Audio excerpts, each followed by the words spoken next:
It's always a great day to be out by the chickens. Look at that one. We are out here by the chicken coop, and the reason I'm coming to you today is this guy isn't in line with the sidewalk. There's a little dip over on the right because we pulled a boulder out of the ground a year ago and I let it settle, so we can fix that too while we're at it.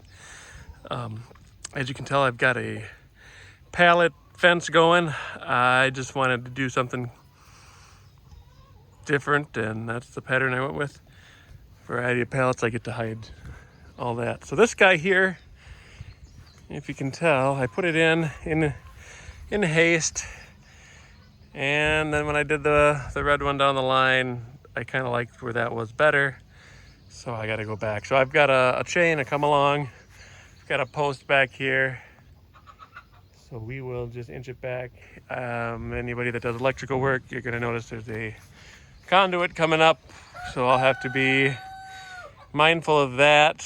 I'll probably just disconnect it completely and then see if I can't maybe lower it on the inside so that I can move this conduit on the outside. But yeah, stay tuned. We'll see how far along we get.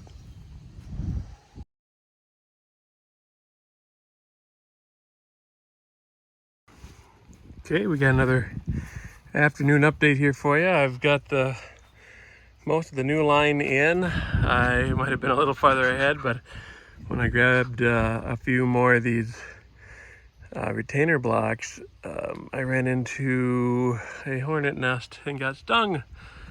So I've got 2 of these. I got to go back for one more. I did spray it, and we'll see what happens. Ultimately, this is gonna continue on this gradual slope to the grass, and then it should blend into the grass to the point that I should just be able to do a good job mowing. And everything's kind of tipped slightly to the front lip towards the grass there.